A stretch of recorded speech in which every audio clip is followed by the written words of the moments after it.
Hello, and welcome to this week's episode of Conversations on Conversations, where each week we explore a topic to help us have more powerful conversations with ourselves and each other.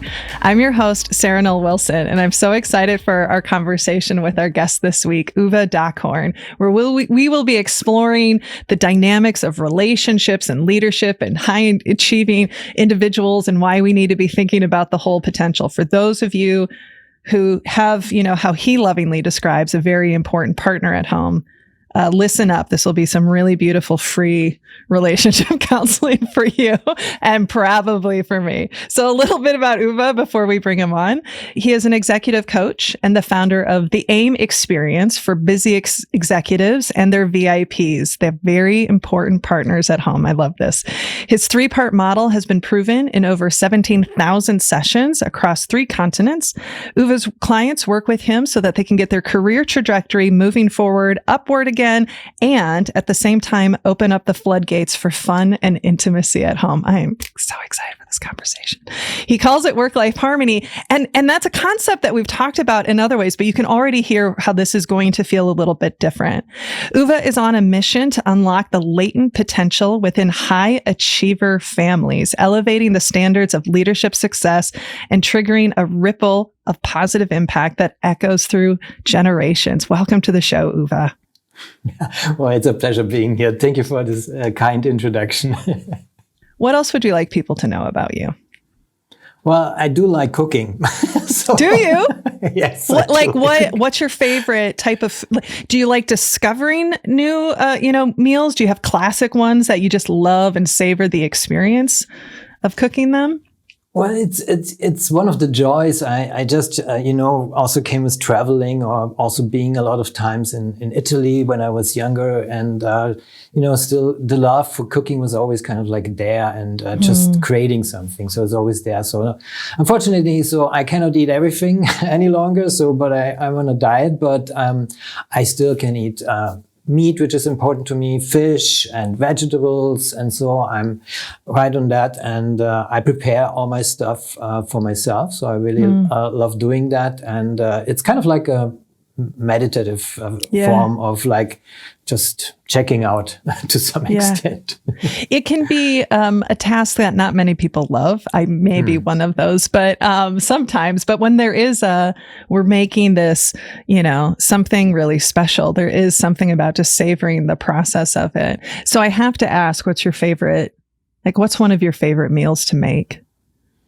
I do love my salad, and it sounds so boring. So do you have like recipes? Yes. Wait. Do you have like recipes for these salads? Because yes. Well, it's a combination of it's a Romana salad, and then there's some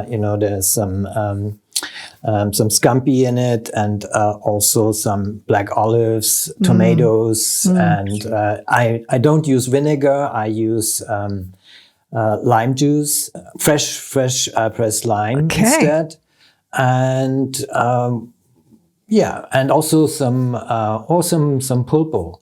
So, which is also very nice, and it's really refreshing, especially when it's getting hotter outside, and so. Other than that, steak and vegetables, I would, this is really kind of like, it was so crazy because it was a couple years ago, I had a food poisoning, and I just really racked up everything. And so, and after that, I lost, I think, I don't know how much it's in pounds, but I count in kilos. So it's 8 kilos. It was a ton. It was really a massive loss. Yeah. And then I just regained it so fast. And after 1 year, I had kind of like a stomach bug, and I didn't know what it was. I just explored it. And then I went to a very good physician, and we just identified what I can eat, what not. And but I really love, because I love cooking. So I was like, I was going into kind of like, okay, what is good for me? Yeah. And that is just the parts that I eat now, and this is good for me. And it just was getting used to it, and now I'm just constantly on my same weight, and all is good. Yeah, there's some metaphor in here, of I love that language you're using of, what's good for me. What is it that you need? Because I'm, reflecting on my own dietary journey.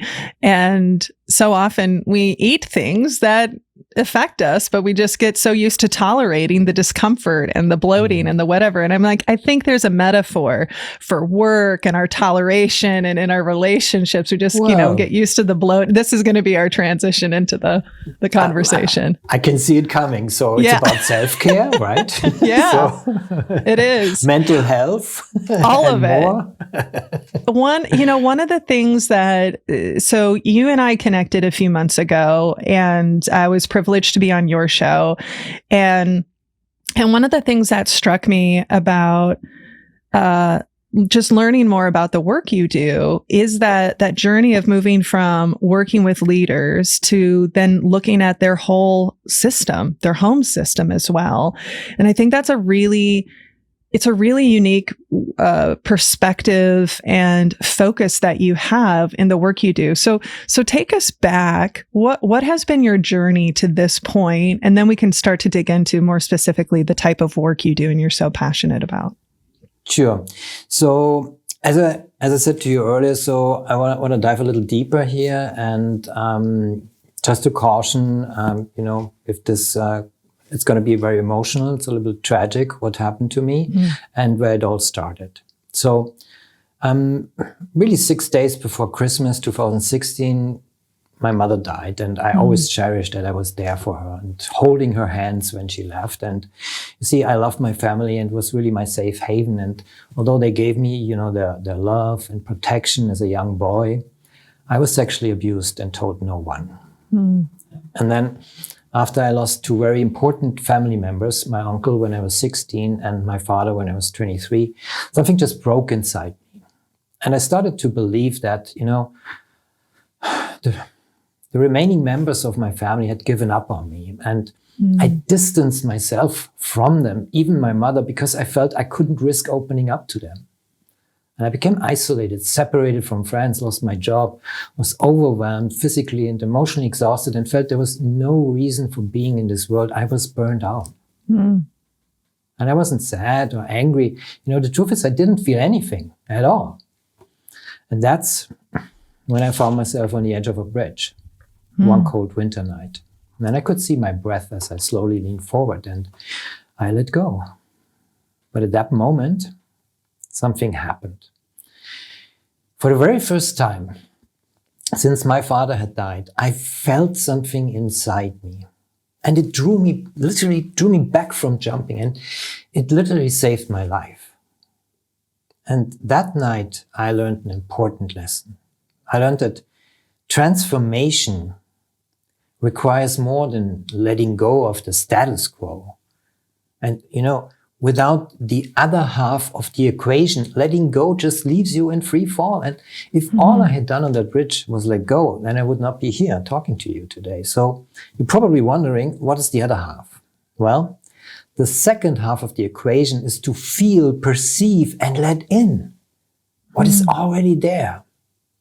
Letting go and letting in, it's a two-part mechanism, and they're only complete as a pair. So on that bridge, all those years ago, I let in a small spark that grew into a powerful flame.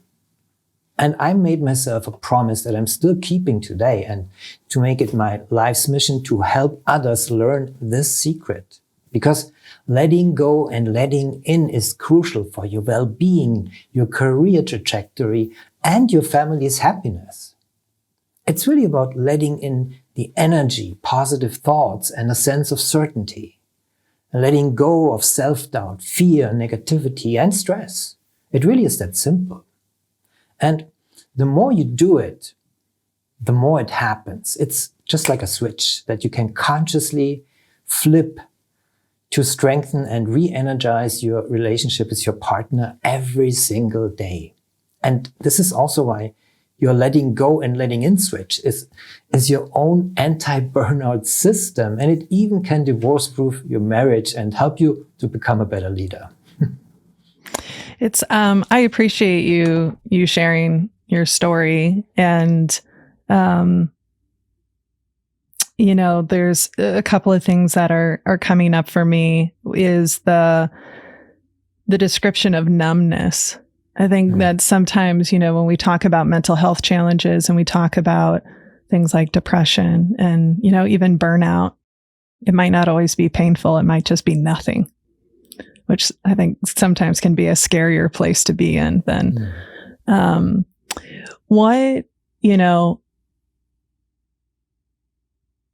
what for you? So let's dig into this idea of letting go, letting in. And you described it really quickly, but my brain was onto something else. So when we repeat again, what is that practice of letting go and letting in? And what does that look like for somebody who's being really intentional about that?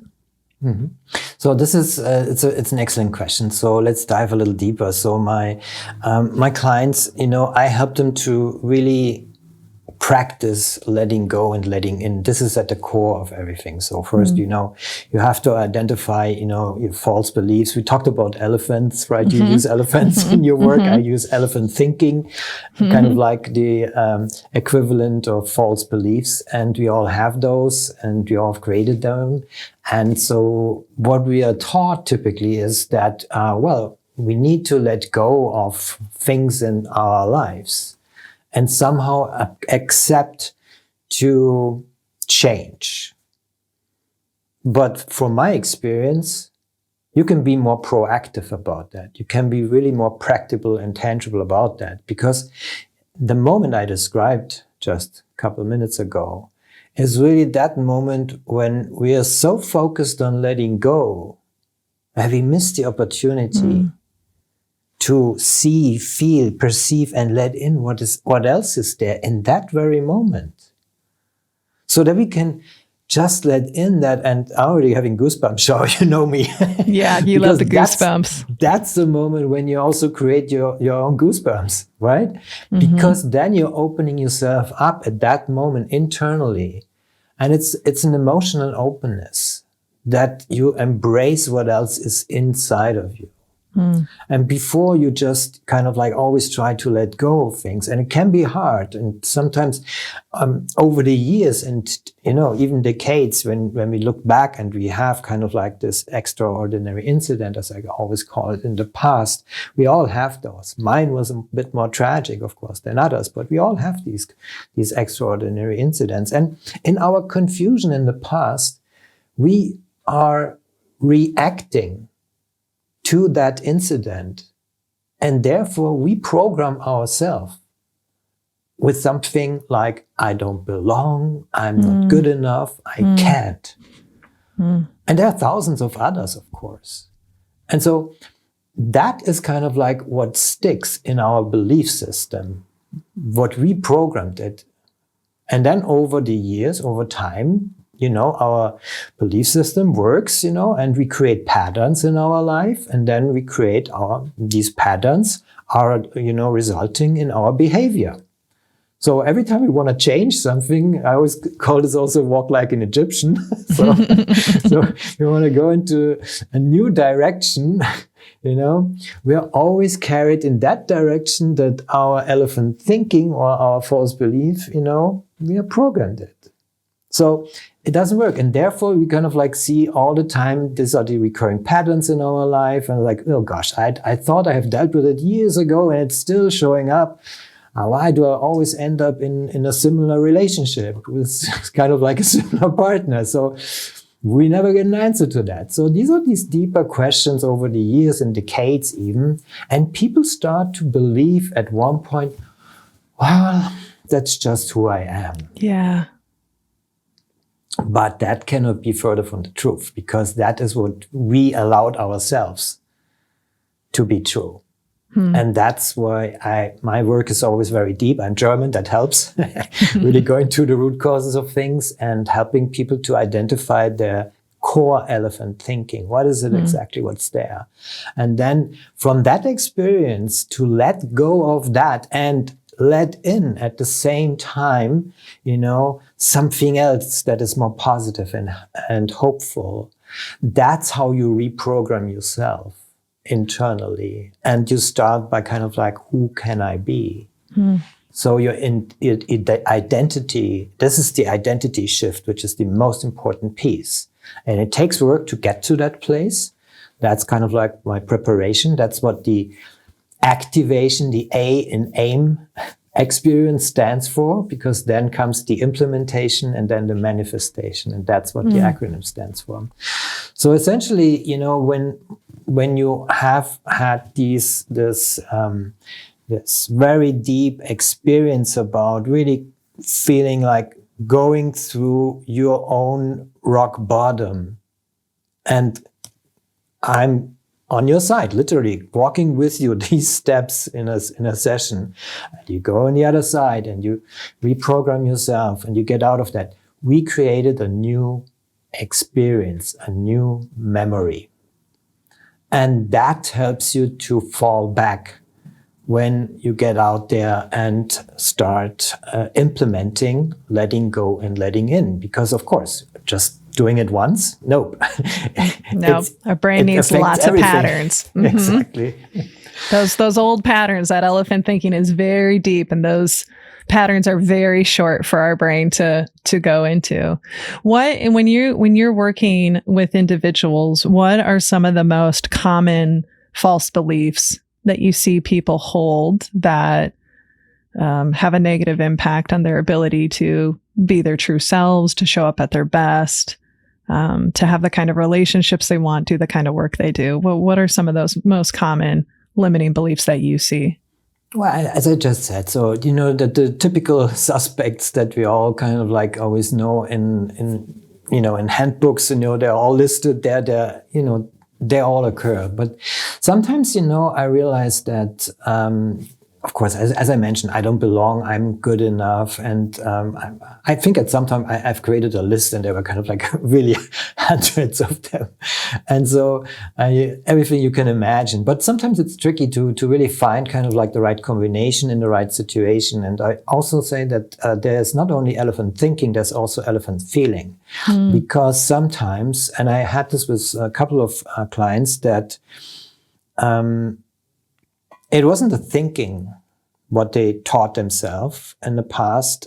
It was a body reaction.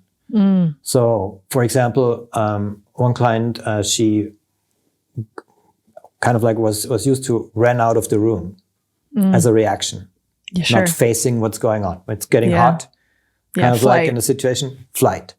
So what was the situation? And it turned out it was a situation in the youth where her mother kind of like wasn't that kind to her. And she really felt, I'm only safe in my room. I'm only safe in my room.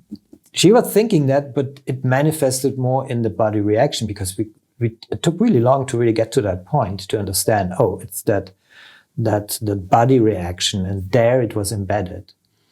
And since then, really going to that point to really being able to let that go and replace it with something else. That is when the magic happens. This is when you crack your code of transformation, you know, and that is when you start shifting. And therefore you need to, I would say, kind of like, you know, the more important than identifying at the beginning when you start thinking about this is kind of like more like, what are the patterns? What are recurring patterns in your life? So because these things are kind of like very tricky sometimes, and they can appear in periods of like 7, 14 years, 21 years. And so I was like, wow, this is happening again. Yeah. And I think that, you know, I'm very pro therapy. I'm very pro doing, right, the deeper work. And it can be really easy. Well, a couple of thoughts that are coming up for me. You know, one is that a lot of our patterns of how we think and feel were created from when we were younger. And we don't even realize that some of those protection mechanisms, well, that was created when I was 8 and didn't have the thinking brain that I have now, didn't have access to that. Exactly. Yeah. You know, and then the other thing is, you know, something that I've had to learn on my journey through, you know, my panic disorder and ADHD and OCD is that my thoughts don't necessarily mean that's my identity. right? Like we can get really tangled in those thoughts. And when you have those patterns, you're like, that's just who I am, or that's who I will always be, instead of recognizing like our brain just wants to think stuff sometimes. Our brain just wants to, I think the crucial piece is, as I mentioned earlier, is the identity piece. And this is too often overlooked, because it is when you get to the core of yourself and ask the question, so who are you, right? And not many people have a 100% certain answer to that. So I know 100% who I am. So, and I help my clients to get to that point. It takes time, of course. And, but the importance of the determination of your identity is part of the process of becoming independent. Because there are 3 phases, I say phases, but essentially they are paradigms. So it starts with dependence land, as I call it. So we get into this world, right? And we got fed, we got cleaned, and repeat. But somehow we evolve, and we kind of like walk towards being independent. And but we cannot land there if we are not letting go the codependencies and the dependencies that we created for ourselves, right? So we are kind of like in charge. And only after we realize we are in charge, we are one step closer to entering the next paradigm, independence land. So, and that is necessary before you can get to interdependence, because you can't jump from dependence land into interdependence land. Nope, it doesn't work like this. And now we're in the middle of talking about how does this affect your relationship? Because what I do differently, because I'm not a family counselor, not a family therapist, I coach both partners at the same time, but separately. So they can regain their independence within their relationship and start to level up to each other. And we do this, in regular evaluation sessions, which we call falling back in love sessions. Lots of goosebumps moments. I want to hear all about the falling back in love sessions. I'm so curious about that. I'm just curious about that. What does that look like when you're working with 2 couples, or a couple, right? Or partners? What does that look like? The falling back in love session. What's an example of that?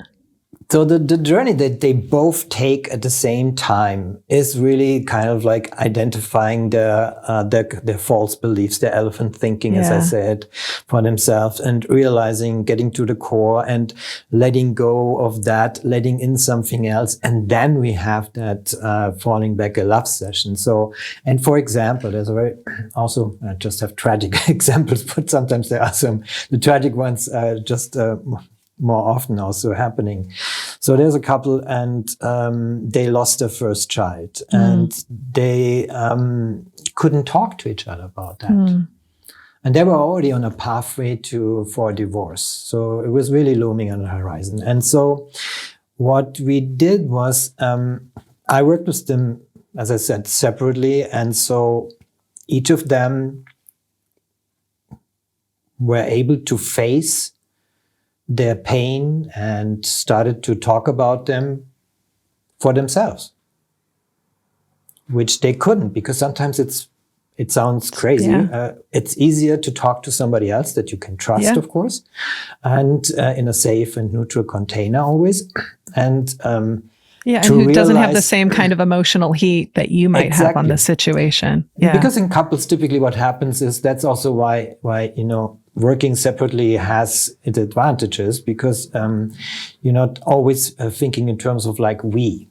It's about me and you, him and her, him and him, whatever. So, it's the 2 personalities, and both of you have to allow yourself to determine your independence within your relationship. That's the personal growth step that is necessary to get to that realizations and the kind of like also the healing process in the case of the loss of a child.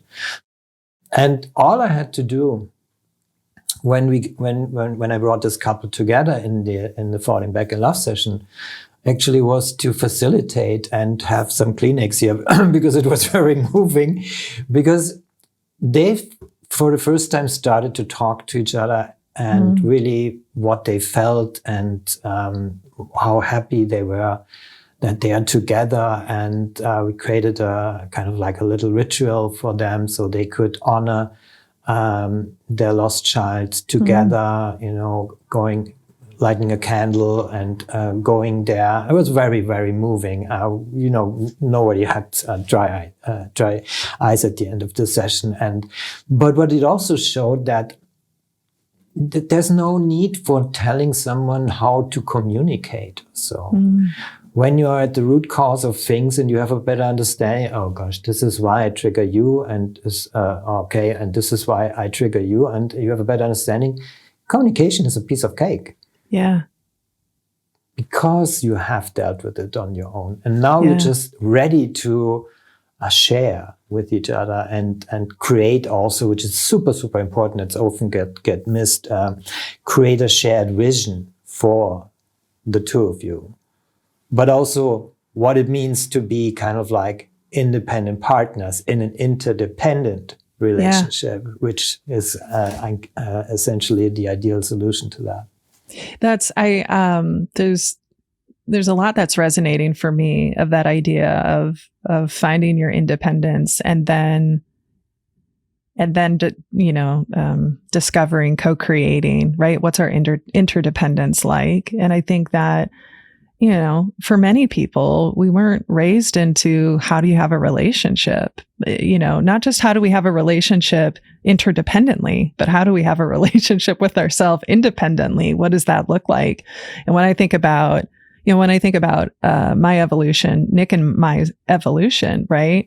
That was part of a transformation for us, was to both start to get clear about our own needs, our own challenges, right? Some of the limiting beliefs that we were bringing into the table, and not even maybe realizing, right, how those were showing up, and then what does it look like for us to move forward? Because, you know, speaking from experience, I was raised in, as a woman, you just defer, you just constantly defer, right? And you know, for him, from and I'm speaking from an American culture, right, perspective, right? The man has to be the achiever, and they have to be the one who takes care. And those beliefs don't necessarily serve us. That's not who we are. You know, he's very nurturing, and I'm more the, you know, ambitious, driven one. And that was a real process for us. I'm also really curious about, I imagine that it is not often you see couples taking the time to get really clear about a shared vision.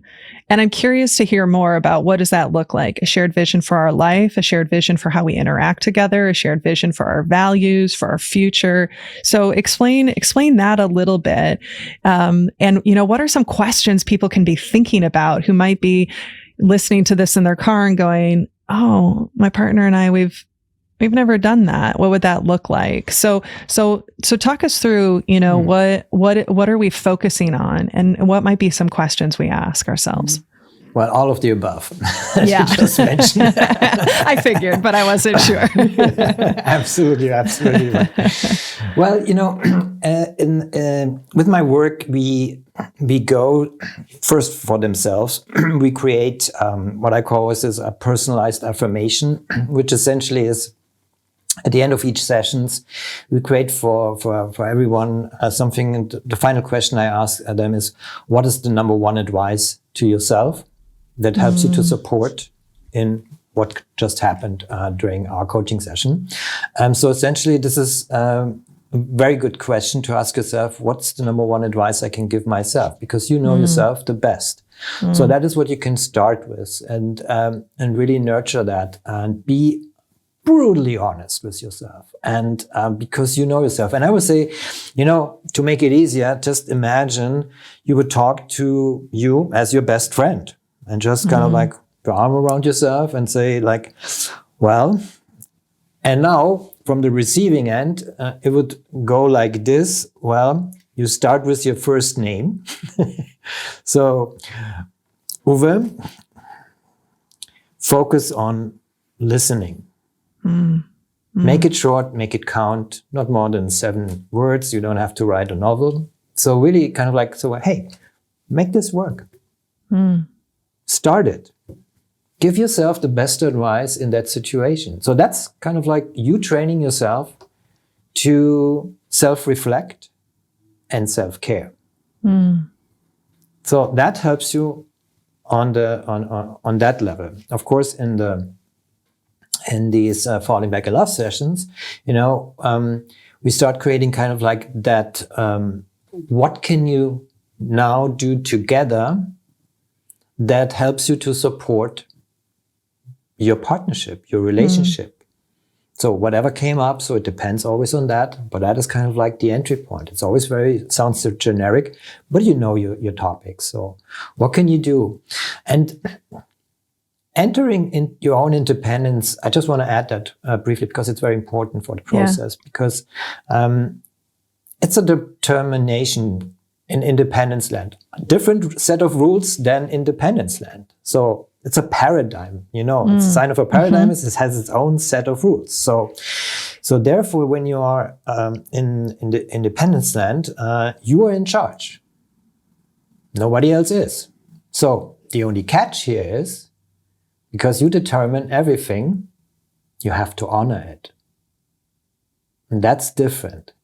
So when you just start asking these questions to yourself and start honoring you being independent, that helps you already getting on that path.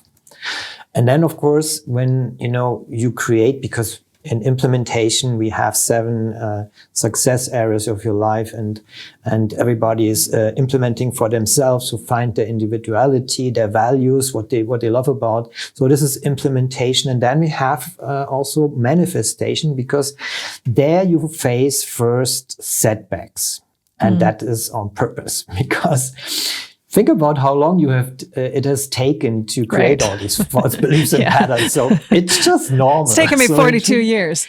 Exactly. That's not going away because we had a conversation. Exactly. So it's very good. So, but I put this into kind of like on purpose, is like really master your setbacks. So, and it happens because we work together, 3 months, 6 months, 9 months, 12 months. So it depends on the intensity. And the recurring patterns are happening. It's a thing. So, and that is the moment where we can catch the situation like, so here we go. Now let's go deep. And that's kind of like the moment when you're ready to really determine your identity, your new identity, because everything else is just peeling the onions away from the core. The core is your identity. So when they have all experienced that, and I do these monthly live demonstrations, I dive a little bit deeper into how this all works. So when they go all through this process, then at the end of the coaching, you're already kind of like in our final falling back in love sessions, we create your family mantra. Where you kind of like, where everything is culminating, that you experienced the setbacks, your new identities in the relationship, also in the work, at work. Because we haven't talked about the connection to that one yet, but important to create that family mantra for your family, for your relationship, and live it and honor it. So that's the part. And I just mentioned the work connection, if I may. Is that okay? Or do you have another question? Yeah, you can. I mean, I always have questions and thoughts, but. Good. So we can talk endlessly. Yeah, we'll circle around. We'll just, we'll loop around. Love it. So because and I call this process recycling motivation. And essentially, what it means is first you start with yourself. And the missing link here in the equation, also in leadership, is the letting go, letting in part. So you start with yourself with the self-care so that you can gain the motivation at home with your family. And therefore, you're able to spend your motivation at work and repeat. So that's how we recycle motivation. Yeah.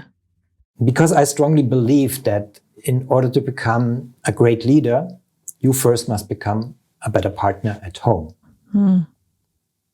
And there's the connection to the executives, the medical professionals, the business owners I work with, and their VIPs.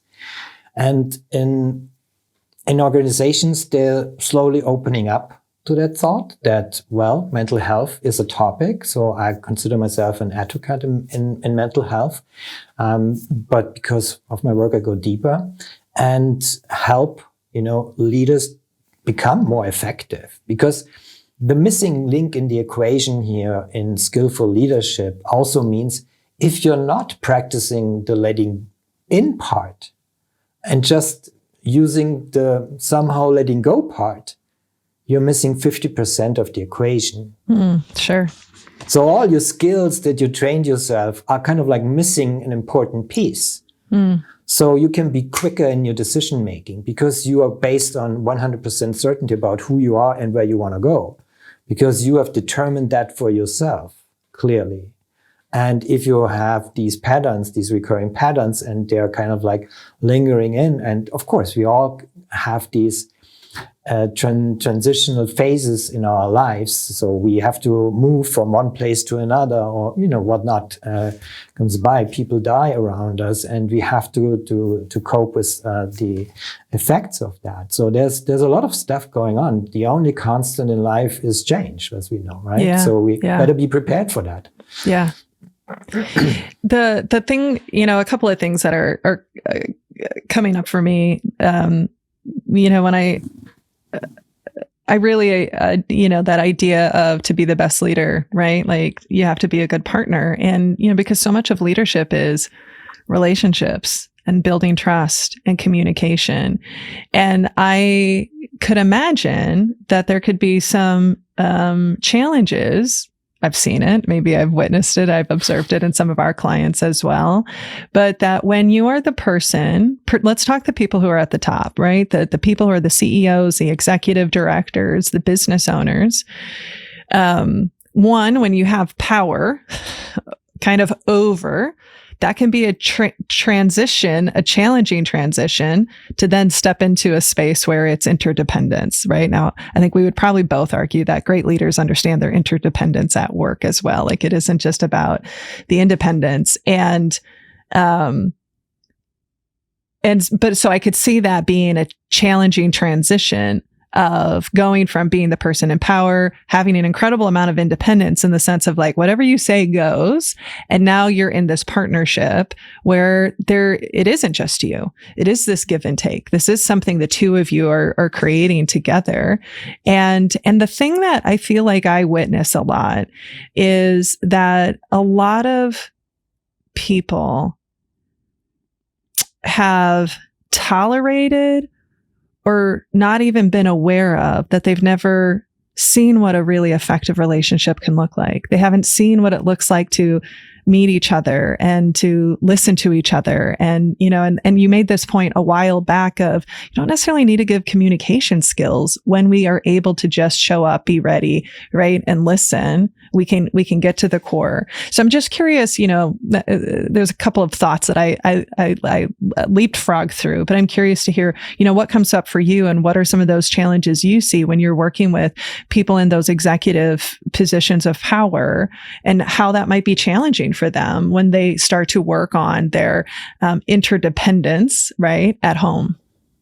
Well, we have to go back to kind of like where people most of the time are. So picture this, you may feel trapped in a maze of paperwork and deadlines, unable to attend important family events, such as your daughter's soccer game due to your obligations at work. And you finally reach the field, but the constant notifications from work and your phone distract you from your task. And the fallout, well, growing distance between you and your loved ones. So these are just one of the indicators, kind of like when you see like, oh gosh, here we go. And you want that, you do all that for them. But the implications are bigger because what we had earlier on is that when we talk about these recurring patterns and so on, and we are not aware most of the time of our patterns. Yeah. So, and that's to identify them, you would need a mirror. So, and consider me a professionally trained mirror. Yeah. Here we go. That needs to go on your business card. And exactly. And I'm just there in the asking the right question in the right moment at the right time. So, yeah. And that helps you to realize, oh gosh, this is going on. This is why executive coaching is so effective. Because, but now that I'm coaching both partners, it started with the executives, and I always got asked by the spouses, hey, I love what you did with my spouse. Can you coach me too? And me like, yay, cool, another client. But of course, but that's when I realized there's this imbalance in the relationship. So there's the breadwinner up here, and then, you feel abandoned, kind of like, oh gosh, what's because typically what's my value, right? Exactly. Like, what's my value or how, Yeah, so, VIPs not only want to provide emotionally to the family, they want to provide financially. It's about recognition, about contribution, acknowledgement. And so even if they never can compete with the quantity, the amount of money that typically the executives, gain in their job. But it's all about having the acknowledgement, the contribution to the wealth of the family. So, and having their own project or whatever it is, most of them start their own business. Sure. Right? Because they ask them the natural progression. And if you have kids, typically when women have kids with they're 2 to 3 years old, they ask themselves, so, okay, what's the next step for me here? So, because they see, well, kids are growing, it's okay, but where am I in this equation? Here again, there's the identity piece. Yeah. So, but coming back to the C-suite. So, and when you are dedicated to your family and you want also to have a career trajectory that is moving upward again, then at one point you ask yourself, well, I see I'm stuck. I'm running in circles. I'm running around my patterns. I'm just here, stuck. So that's essentially the moment where you need a mirror, professionally trained mirror, to see kind of like, hey, what's going on here, and really get to the bottom of things, and so that you have a clear vision and clarity about, hey, what are my next steps within the company, the organization I'm a leader. Have I been overlooked for some time to get to the next position? It was promised, and what not.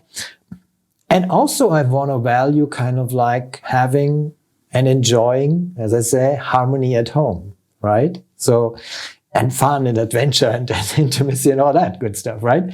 So, to combine the two, it's really, you have to start to become the better partner at home so you can become a better leader, to make the decision and see the connection there. And typically what happens in these organizations, sometimes very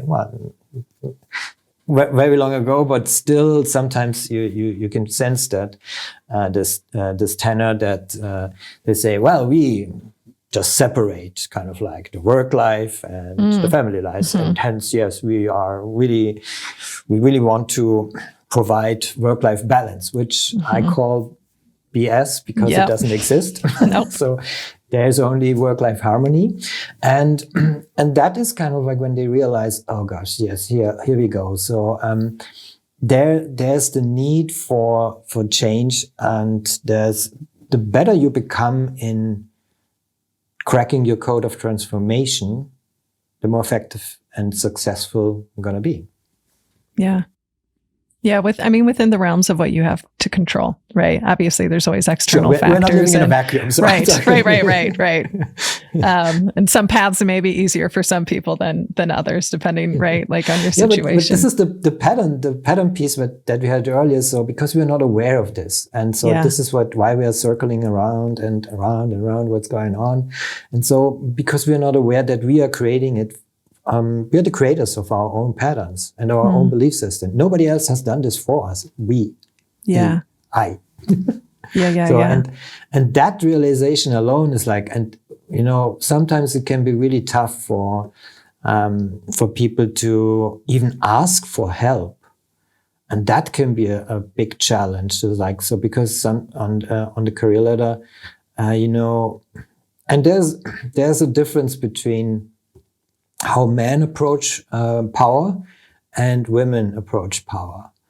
And so and thankfully we're getting more into having more women leaders in our society, because women really have, and I just heard this recently, that there was a research about that. Women approach it more like, what can I do with my power? What impact can I have with my power? Instead of like the singular just position, hierarchical, this is power I have. So we see this all the time, right? Yeah, so like power, I have power over people. I have power over people, right? And what can I do with that amount of power responsibly and impacting? And so you're not women are not so fast corrupted by power. Yeah. And that's also what the study showed. So it's really interesting. So, and we're in changing times. And so it's 2023, it's not like 1823. It's there. I mean, there are still times where I'm like, we're still talking about this in 2020, it's like, but I mean, it's always slow moving, but I mean, that's the, just to echo, like I'm ready to see more women in power too. So just to see it different, right? To approach it differently, and to see what's possible. And I think that as we're coming down to our time, what I'm curious about is, for people who are listening, what would be the, what would be a professionally trained mirror question for them to reflect on, whether it's through the lens of thinking about their independent journey or their interdependent journey? What would be one sort of lasting reflection question you might offer people? I would say start there. Because typically what happens is that we are fearful, even if we wouldn't kind of like commit to that, but sometimes it's just also the guilt behind that that is there. So ask yourself, who owns this problem here in front of me? Who is the owner of the problem?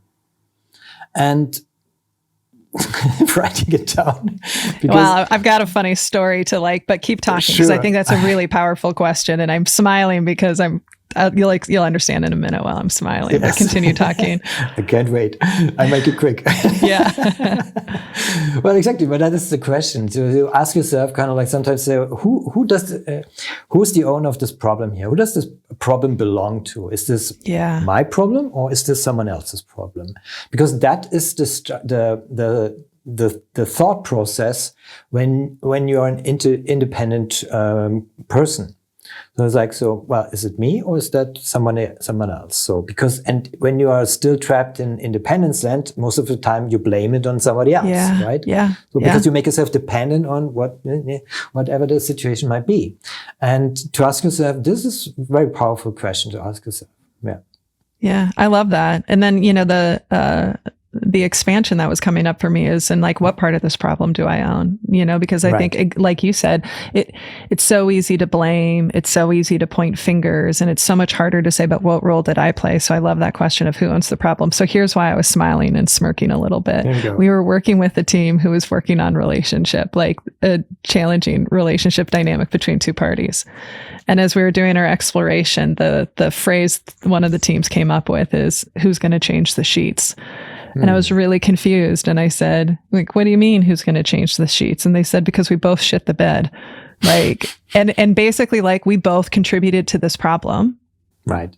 So like, how are we going to change the sheets was the like analogy. So that's why it's such a like unique description, but basically they were able to get to the point of, we both contributed to this. Right. And what role are we each going to play in improving it? Right. That's a less tactful way of asking the beautiful question you said is, who owns this problem? And if it's a relationship, probably both of us own some piece of it, right? And how we navigate it. I can give you the follow-up question to kind of like, if you have an entry question, always ask yourself, how does this make me feel? Yeah. Because then you're connecting your emotions to the problem in front of you, or the situation. Doesn't have to be a problem, and the situation. How does this make me feel? So because change, I always tell my clients, you can't think yourself through change. Doesn't work. Nope. You have to feel. Feel, perceive. It's kind of like I always make the comparison sometimes. So it's like, there's a bottle and there's a bottleneck. So you can't put your head through that, and you can't think your head through that hole. You can't do it. But if you are falling back to your emotions, you become liquid and fluid. And that's how you get through things. You let go and let in. So you have to change. You have to change, literally, kind of your status. And asking the question, how does it make you feel? And then just as a further follow-up, I would say, so what? What does this mean? Yeah. Then you get really to the root causes. Yeah. No, I love it. Uwe, as we wind down our time, I would like to hear from you related to the question that we ask all of our guests at the end of our time together. What was a conversation with yourself or with someone else that was transformative? And you maybe already hit on it, but I'll let you speak to that. Well, thank you for that. Yeah, so essentially, it was really the conversation I had with myself for the very first time after I experienced that episode at the edge of that bridge, where I realized, and I made several promises to myself. One of them was, hey, I want to, help people to understand this, but this came a little bit later. But in that moment really was because I was exhausted. I was numb before. I couldn't feel anything. I really made my promise, having goosebumps now when I talk about this, that I want to live a life where I can feel all the emotions that there are, no matter what. And I'm still holding my promise to that. So I'm still allowing all the promises, being emotional, crying like a baby, whatever it takes, and just feeling that. And that is, I think, the most important conversation and realization, because sometimes we can have these realizations because of a conversation. I think that's also why you're asking this, because it's so important to have conversations with yourself, and it starts with you. So lean in, ask yourself, hey, what's going on here? How does it feel? So what? What's going on here? Yeah. How curious. That's always me. I'm always like, that's interesting. How curious, Yes. What a beautiful promise to yourself. And in the world that I live in, there's so much chasing of happiness and so much pushing away of sadness or pain, we could have a whole nother conversation about men and emotions and what emotions are appropriate. So that's such a,